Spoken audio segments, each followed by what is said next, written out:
তোমার নাম কি বাবা? তোমাকে কি এরকম প্রায় মারধর করে?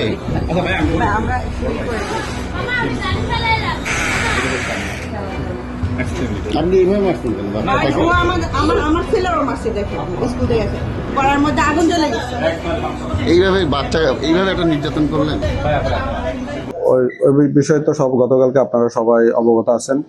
এটা একটা চাঞ্চল্যকর বিষয়। এই ঘটনাটা আমরা সংবাদ শোনার সাথে সাথে ভিকটিমকে খুলনা মেডিকেলের চিকিৎসাধীন ওসিসিতে বর্তমানে আছে। আমরা পরবর্তীতে বিষয়টা খতিয়ে দেখছি। দেখার পরে ভিকটিমের মা আছে, মা রয়েছেন, মাকে খবর দেওয়া হয়েছে। মা আসার পরে আমরা ওর মার কাছ থেকে একটা এজাহার নিয়েছি, মামলা নিয়েছি।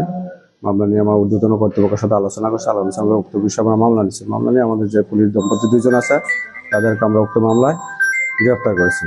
গ্রেপ্তার করার সাথে একজন হঠাৎ অসুস্থ হয়েছে, যে মেয়েটা আছে কপিরানি, ওকে আমরা প্রিজন সেলে রাখছি চিকিৎসাধীন অবস্থায়। আর যেটা সঞ্জয় শাহ, ওকে আমরা কোর্টে সাবমিট করবো। এটা আমরা ঊর্ধ্বতন কর্তৃপক্ষকে অবগত করেছি, সবাই অবগত আছে। পুলিশ হেডকোয়ার্টার পর্যন্ত পুরো বিষয়টা জানিয়েছি। আমরা লিখিতভাবে স্যারদেরকে জানাবো। এটা আবার বিভাগীয় অবশ্যই ব্যবস্থা নেওয়া হবে, বিভাগীয় যে প্রসিডিউর আছে।